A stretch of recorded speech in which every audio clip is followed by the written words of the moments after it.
안녕하세요. 핑크팬더 이재범입니다. 오늘은 주택시장 안정을 위한 관리 방안 하도록 하겠습니다. 사실은 이거를 해야 되나? 굳이 해야 되나? 할까? 말까? 이런 생각을 좀 했었거든요. 왜? 뭐 너도 나도 다 떠드는데 굳이 저까지 여기에 대해서 손가락 얹을 이유가 있나? 이런 생각 때문에요. 근데요, 하죠, 알겠습니다. 그래서 사실은 이런 것들은 그 원문 자체를 보는 게 제일 좋습니다. 그러고 먼저 말씀드리겠습니다. 최근 주택시장 동향을 본다고 하면요, 뭔가 좀 떨어지고 근데 다시 올라가고 있다. 이런 것 때문에 특히 규제지역 경인한 둔화되었으나 상승률은 여전히 존재한다. 수원용인 이런데 비규제지역 같은 경우도 보면 최고 상승률, 안산 같은 게, 그 말 그대로 이러면 안 되는데, 라는 게 바로, 그리고 대전 같은 경우에도, 청주 같은 경우도, 이런 것들이 현재, 보세요. 빨간색 쫙 갑자기, 이러다 보니까, 정부 입장에서는 안 돼, 이러면 안 돼, 그리고 법인 거래 같은 경우도 이 갭 투자로 많이 이용을 하고 있다라는 것을 볼 수 있습니다. 그래서 실제로, 법인이 아니라 사실 1인 법인이라고 얘기를 하죠. 1인 법인들 같은 경우는 매수한 비중 1%에서 3% 증가했다. 특히 인천, 청주 등 같은 데서 하고 있다. 그러니까 너무 몰려다니니까 그런 거죠. 그러니까 제 생각 한편으로는 이제 법인 강의를 하시는 분들이 너무 이런 것들을 좀 대중화시키다 보니까 그런 것도 없잖아 있다라고 개인적으로 생각을 하고 있습니다. 그래서 갭 투자 같은 경우도 이건 원래 했던 거니까 그렇습니다. 어쨌든 이런 식으로 주택시장 선행지표인 주택거래량을 보다 하더라도요. 수도권은 전년 대비 2배 가까운 수로 지속적인 증가, 그중에서 특히 법인 갭투자 증가세가 뚜렷하다는 게 나와 있다. 그리고 30년 초과 아파트 같은 경우도 호가 상승, 특히 안전진단 통과된다면서요. 그러니까 이거 안 되는데 이러면 이것들 봐라. 이런 생각을 갖고 있지 않았나 생각합니다. 그래서 정책을 어떻게 할 것이냐. 비규제 지역에는 투기 수요 유입을 차단하겠다. 특히 수도권, 대전, 청주 대부분의 지역을 조정 대상 지역, 투기 가열 지역으로 묶겠다. 개발 호재에 있는 곳들, 특히 설국제교류협력지구 인근 지역에 대해서는 토지 거래 허가로 우리가 묶어버리겠어. 갭 투자 차단하고 실수요자를 보호하기 위해서는요. 주택담보대출 실수요 요건, 그리고 전세 자금 대출 규제 강화, 그리고 전세 재건축 안전진단 투명성 공정성을 높여서 정비상업조합원의 분양 요건을 강화하고 정비상업 규제를 정비한다. 주택매매 임대사업자의 주택담보대출의 레버리지를 활용한 주택 유인을 억제, 과세 체계를 정비하여 법인을 통한 세금 회피 차단하겠다. 이렇게 크게 보시면 과열지구의 투기수요 유입 차단, 그리고 정비산업 규제 정비, 법인을 활용한 투기수요 근절, 12, 16 대책 및 공급 대책 후속 조치 추진, 이렇게 하겠다라고 되어 있습니다. 그래서 특히 보시면 이런 경기, 인천, 대전, 청주에 대해서는 조정 대상 지역, 투기 과열 지구 추가로 지정하겠다. 그래서 조정 대상 지역은 경기, 인천, 대전, 청주 중 일부 지역을 제외한 전 지역, 투기 과열은 조정 대상 지역에도 과열이 지속되거나 비규제 지역 중 과열이 심각한 지역, 경기 10개 지역, 인천 3개 지역, 대전 4개 지역을 투기 지역으로 했습니다. 그래서 조정 대상 지역, 투기 과열 지구인데요. 기존에 비해서 조정 대상 지역이 확 늘었죠. 특히 경기는 전 지역이라고 했습니다. 하지만 이래 아니라고 하는 곳들이 있습니다. 그래서 실제로 아니라고 하는 곳들에 717 대책 나왔을 때 몰려갔다. 특히 김포 이런 데는 몰려가서 난리가 났다라고 하죠. 특히 인천은 전 지역으로 바뀌었습니다. 그리고 세종, 대전, 청주 동지역까지입니다. 그리고 투기는 서울 전 지역은 여전이고요. 경기 같은 경우는 이제 세종, 과천, 성남, 분당, 광명, 하남이었는데요. 과천, 성남, 분당, 수정, 광명, 하나, 그리고 추가로 수원, 안양, 안산, 난원, 구리, 군포, 의왕, 용인, 수지, 기흥, 화성, 여기 또 인천 같은 게 연수, 남동, 서구, 그다음에 대구, 수성, 세종, 대전, 동중, 서유, 성구. 그러니까 상당히 많은 곳들이 투기 과열지구로 지정됐다는 걸 알 수가 있겠습니다. 그래서 이 그 지도가 상당히 많이 현재 짤로 돌아다니고 있죠. 빨간색까지는 아니라 하더라도 빨간색, 노란색 이렇게 투기 과열지역, 그리고 조정 대상 지역으로 이렇게 현재 나눠지고 있다고. 조그맣게 청주, 세종, 대전 그러니까 모여 있죠. 실제로 여기에 그리고 대구 지역. 그러니까 그만큼 특정 지역에 이렇게 좀 몰려 있다는 것도 알 수가 있을 것 같습니다. 그래서 조정 대상 지역 투기 과열 지구 현황 보면 서울은 전 지역 입니다. 투기 과열이요.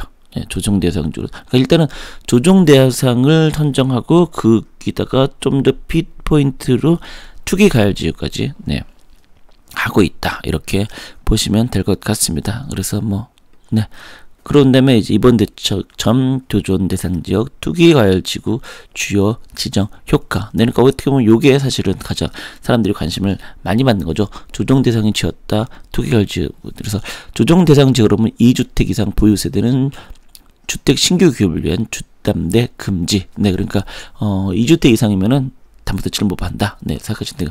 1주택 세대는 주택 신규 구입을 위해서는 주택 원칙적 금지입니다. 그러니까 신규를 때 하지만 대신 2년 내에 처분비 전입 조건, 무주택 자녀 분가 부모분 별거부양 이런 건 상관이 없다고 합니다. 특히나 고가주택 시가 9억 초과 구입 시는 실거주 목적 제외는 주담대 금지가. 그러니까 고가주택은 대출받아서 집 사가지 마 이렇게 보시면 되겠습니다. 그런다면 예외는 무주택 구입 후 2년 이내 전입, 1주택 세대주가 기존 주택 2년 내 처분, 이런 게 있습니다. 그리고 LTE 9억 이하는 50%, 9억초는 30%, DTI는 50%, 투기 과열은 이렇게 9억 이하 40%, 9억 초과 20%, 15%, 15억 초과는 0%. 그러니까 서울에 해당된다. 그러니까 투기과열, 인천 이번에 그런데 입니다. 대신 조정 대상은 보시는 것처럼 9억 이하, 9억 초과 이렇게 나눠진다고 보시면 됩니다. 그래서 9억 이하는 50%가 받고 9억 이상은 30%를 받고 추가로 추가가 아니라 이제 그렇게 50%까지 안 받고 이렇게 본다고 합니다. 특히 주택 매매 임대업 이외의 업종 사업자의 주택 구입 목적의 주택담보대출, 기업자금 대출 신규 취급 금지되어 있다. 그래서 사업자 대출 같은 조정 대상 지역은 9억 이하 50%. 요거는 가계대출은 똑같죠. 그리고 투기 과열은 40%, 9억 초과 20%, 15억 초과 0%. 그러니까 그렇게 보면은 똑같다 하지만 이런 것들이 좀 추가됐다라고 보시면 됩니다. 그래서 다주택 양도세 중과 장특고 폐괴 2주택자는 플러스 10% 퍼센트포인트, 3주택은 20% 추가로 퍼센트포인트 된다. 다만 6월까지 이번 달 6월까지 10년 이상 보유 자택은 이런 것들이 해당된다. 다만 2주택 이상 보유자 종부세 추가 과세. 그러니까 2주택 이상을 갖고 있으면요 종부세를 추가로 더 낸다. 2주택 보유세 세부담 상향 300% 이렇게. 다만 일시적 2주택자는 예외를 하겠다. 그렇게까지는 안 되겠다. 그래서 또 이렇게 보시는 것처럼 투기 과열지구는 재건축 조합원 지위 양도를 제한하겠다. 조합 설립 인가 소유권 이전 등기. 그리고 재개발 조합원 분양권 전매는 또 제외하겠다. 그러니까 관리처분 계획 인가 소유권 이전 등기로 그다음에 정비사업 분양 재당점 제한 이렇게 되어 있습니다. 전매 제한 분양권 조정 대상 지역은 1지역은 소유권 이전 등기, 2지역은 1년 6개월, 3지역은 공급특지 1년, 민간특지는 6개월 이내에 안 된다. 이렇게 보시면 되겠습니다. 그다음에 투기 과열 지구는 5년 이내 소유권 이전 등기한다면 5년 이내에 아예 전매가 안 된다. 이렇게 보시면 되겠습니다. 3억 이상 주택 취득시는요 자금 조달 계획서 신고를 의무화해야 되는데요. 어쨌든 복잡합니다. 서울, 송파, 강남군의 국제 교류 복합지구 조성과 관련된 되어 있기 때문에요. 토지 거래 허가 구역으로 지정된다라고 되어 있습니다. 그래서 이런 것들은 허가돼서 면적 초과를 했을 때 토지 거래 허가를 관할구청장이 해야만. 그렇게 치면 관할구청장이 하면 돼요. 관할구청장한테 잘 보시면 됩니다. 그다음에 주거용 토지는 2년 내 실거주용으로만 이용 가능하다라고 써 있습니다. 그래서 서울시 6월 7일 도시도계위에서 심의하고 공고 23일부터 효력 발생한다. 그러면 아직은 지금 사면 되는 23일이 아직 안 됐으니까요. 그렇게 볼 수 있겠습니다. 그래서 이런 것들은 특히 보시면처럼 송파구 잠실동, 강남구 삼성동 등, 그리고 용산은 용산 한강로 1, 3, 그리고 이천동, 원효로 1, 4가 신계동, 문배동 등, 네, 이런 것들 조사를 했었다. 그래서 이렇게 됐다라고 보시면 되겠습니다. 그래서 어쨌든 뭐 이런 것들은 뭐 돈 내라, 뭐 돈 내야지만 된다. 그거 어떻게 돈 만들었는지 알려줘야 된다. 그렇지 않으면은 니네 조사 들어간다. 뭐 이렇게 볼 수 있겠습니다. 그래서 주택담보대출은 보시면 현행은 투기가 지금 시가 9억 초과를 했을 땐 주택담보를 1년 내 전입 의무를 부과해. 그러니까 그거를 주택담보대출을 받는 게 1년 내에 전입하지 않으면 돈 다시 물어내야 됩니다. 조정 대상적인 2년 내인데, 전 규제 지역을 주택급여고 주택담보대출 받는 거고 6개월 이내에 전입 의무를 합니다. 그러니까 말 그대로 어떤 집을 샀는데 그 집을 담보 잡았다 그럼 무조건 그 집엔 6개월 이내에 들어가 살아야 된다. 그렇게 보시면 될 것 같습니다. 네, 그래서 2000년 7월 1일부터, 그러니까 다음 달 7월부터 한다라고 볼 수 있겠습니다.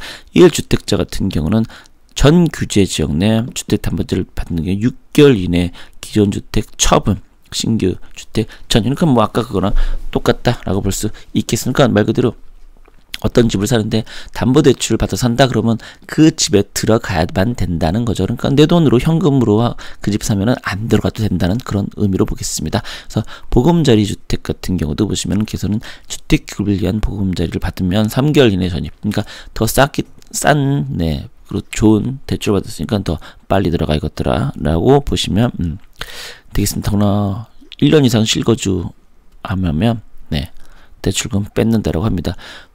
대출금 안 빼두면 그렇게 보시면 됩니다. 경매 당하면 돼요. 정확히는 경매 네, 이렇게 당하면 됩니다. 어쨌든 네, 어쩔 건데 네, 이 방송 좀 위험하네. 네, 어쨌든 그런 다음에 기업 투자 방지를 위한 걸 보시면 9억 원 초과 주택 보유자에 대한 전세 대출 보증 제한이 있습니다. 그래서 9억 초과를 하면은 전세 대출이 네, 안 된다라고 되어 있습니다. 현행은. 근데 이제는 3억 초과는 네, 아예 안 된다 라고 되어 있습니다. 그러니까 3억 초과 아파트를 구입하는 거고 전세 대출 즉시 회수한다 라고 합니다. 그러니까 말 그대로 전세 대출 내가 받고 있는데요, 새로운 집을 샀는데 3억 이상이다. 그럼 전세 대출을 다 돌려줘야만 한다는 내용입니다. 자, 그런 다음에 투기걸 즉 3억건 초과 아파트를 신규 구입한 경우부터 네, 그러니까 지금 이전 건 상관없고요, 새롭게 할 때 그렇게 된다라고 보시면 되겠습니다. 그래서 보증한도도 이게 전세대출로 자꾸 갭 투자를 하고 있으니까 다주택자는 아예 제한되고 있고요. 그 다음에 고가주택 9억도 사실 제한되고 있습니다. 그래서 이미 이거 안 되시는 분들이 많았습니다. 저도 그렇고요. 네, 그래서 여하튼 이렇게 된다는 거 보시고요. 그리고 정비사업 같은 경우는 개선이 1차 안전지단 기간 선정 관리제를 시군구에서 시도, 그러니까 구를 빼버렸습니다. 군도 빼버렸고, 그러니까 시도, 그러니까 좀 더 상위 기관에서 네, 할 수 있게끔 됐다라고 볼 수 있겠습니다. 그래서 이런 것들은 2020년 12월 이후 2021년 상반기부터 그렇게 할 예정이다. 그러니까 한마디로 말해서 올해 내 2020년 내에는 가능하다. 근데 그게 금방 가능하지 않다는 게 네, 문제겠죠. 네, 그래서 이런 것들은 뭐 그렇게 좀 보시면 되는데요.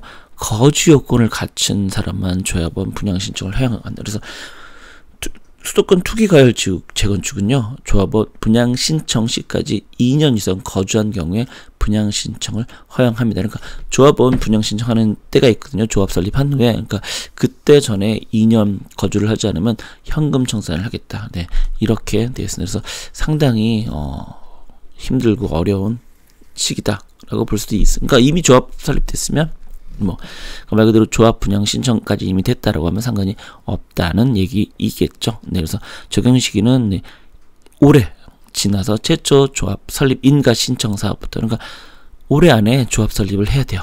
그렇지 않으면 2년 거주해야 된다라고 겁니다. 그래서 재건축 부담금 같은 경우에 한난 연립, 두산 연립 시작으로 하반기부터 본격적으로 징수를 한다라고 되어 있습니다. 그러니까 재건축 부담금을 이렇게 되어 있습니다. 그래서 뭐 이런 것들은 시뮬레이션 돌렸던 이런 정도의 부담금이 생겼다 이렇게 되어 있습니다. 그래서 이런 것들은 주택가 산정 시 네, 이렇게 하겠다 이렇게 보시면 될 것 같습니다. 특히 이번 어떻게 보면은 대책의 가장 핵심이라고 할 수 있는 법인입니다.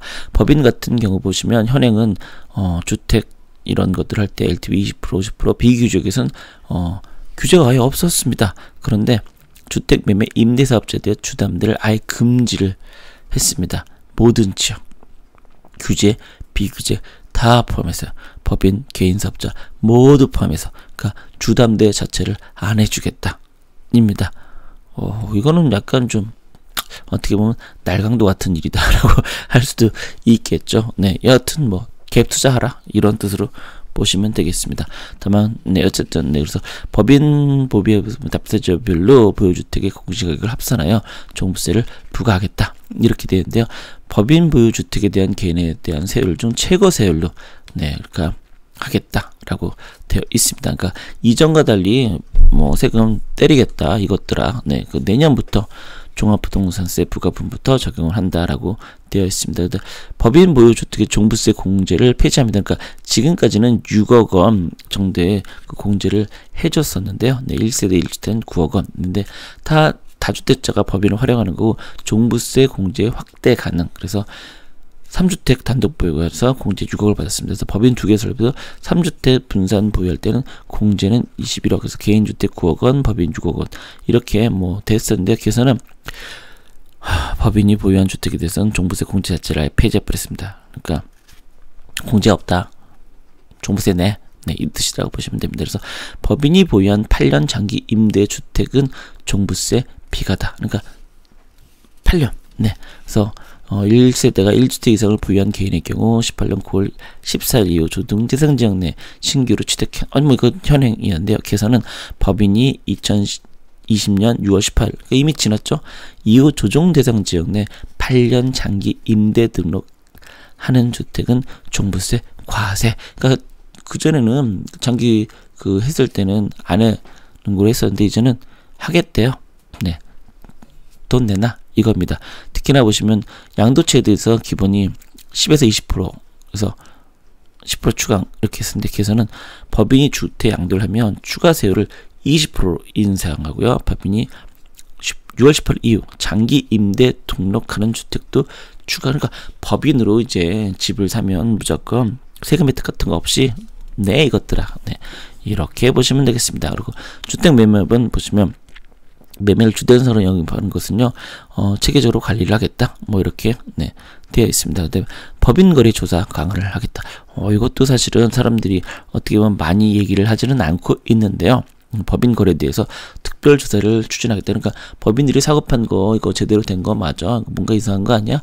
라는 걸 조사하겠다라고 했으니까 이렇게 발표까지 했으니 당분간 법인으로 거래하신 분들은 좀 마음의 대비를 좀 해야 될 필요는 있지 않나라고 생각이 듭니다. 그래서 법인용 신고서식까지 네 하겠다. 그래서 주택시장 안정화 후속 조치 같은 경우도 이렇게 10억 초과 대출 금지인 것도 이렇게 나와 있습니다. 그래서 전체적으로 이번에 있는 것들은 근데 그래서 많은 사람들이 얘기하는 것처럼 주택 공급에 대해서는 딱히 얘기가 없다. 그래서 뭐 보신 것처럼 2020년까지 서울에 7만원 부지를 확보하고 그 다음에 수도권의 연평균 25만원 수준의 주택 공급을 하겠다. 이런 것들은 이제 이미 그 대책에 발표를 했었던 거라서요. 12월에. 그래서 이런 것들은 그닥 뭐 썩 새로운 게 없다라고 되어 있습니다. 그래서 보시는 것처럼 투기거래 지구 지정 6월 19일 이미 됐습니다. 토지 거래 효과 6월 23일 네 얼마 남지 않았습니다. 이 방송을 기점으로. 그 다음에 자금 조사 네 2020년 9월 네 그리고 7월 1일 규제 지원에 주택담보대출 취급. 그러니까 아직까지는 뭐 잽싸게 대출 받으면 된다라고 하지만 그게 뭐 갑자기 살 수 있는 게 아니니까요. 네 그렇게 보시면 될 것 같습니다. 그래서 이번에 이런 대책들 같은 경우는 상당히 어마어마한 대책이 쏟아졌다. 네 그래서 다들 하는 얘기가 와 이거는 예상 밖의 옛날에 그 파리 대책 때도 그랬었는데 이번에도 네 그러니까 정부한테 얘기를 하지 마. 적당히 해. 뭐 이렇게 볼 수 있겠습니다. 뭐 욕을 하실 수도 있고 어쩔 수도 있는데 뭐 어쨌든 뭐 정부가 이렇게 했는데 우리 같은 개인이 뭐 어쩌겠어요. 그 상황에 맞게끔 뭔가를 해야 되는 거죠. 네, 그럼 오늘 화제되었던 717 부동산 대책 간단한 저의 뭐 코멘트는 없었고요. 요거에 대해서 혹시 코멘트가 있었다 그러면은 잠깐 정신 나간 상태에서 한 얘기라고 생각하시고 잊어주시기 바랍니다. 그러면 간단한 대책 함께 그 보고서 봤습니다. 고맙습니다.